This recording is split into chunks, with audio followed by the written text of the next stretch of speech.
სამგორის რაიონში ემირ ბურჯანაძისა და ველისავის ქუჩების რეაბილიტაცია დასრულდა. პროექტის ფარგლებში სრულად შეიცვალა მიწისქვეშა და მიწისზედა ინფრასტრუქტურა, დაიგო ასფალტის საფარი და მოეწყო ტროტუარები.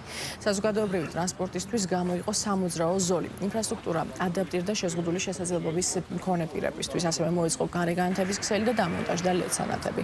რეაბილიტაციისთვის ბიუჯეტიდან 20 მილიონი ლარი დაიხარჯა.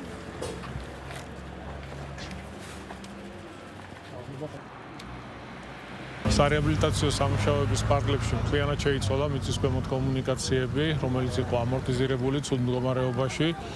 საგზაო ინფრასტრუქტურა მთლიანად განახლებული არის, მოწესრიგებული, დახაზული, ახალი განათების ბოძები, ელექტროგადამცემი ხაზები მიწისქვემოთ კაბელ-არხებში არის ჩატანილი. ჩვენ პირველად როდესაც მოვედით, გვახსოვს თუ რამდენად რთული და მძიმე მდგომარეობა იყო. ასევე მნიშვნელოვანი არის ის, რომ ველისთავის ქუჩა უკავშირდება გარდაბნის გზატკეცილს, რომელიც ასევე განახლებული, მოწესრიგებულია და საკმაოდ კარგი მნიშვნელოვანი პროექტი გამოვიდა.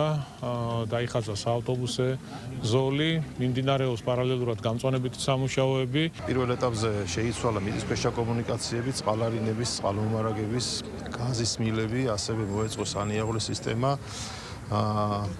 საჰაერო სადენები ყველაფერი განთავსდა მიწისქვეშ მოწყობილ კაბელ-არხებში, ახალი განგანათების სისტემა მოეწყო.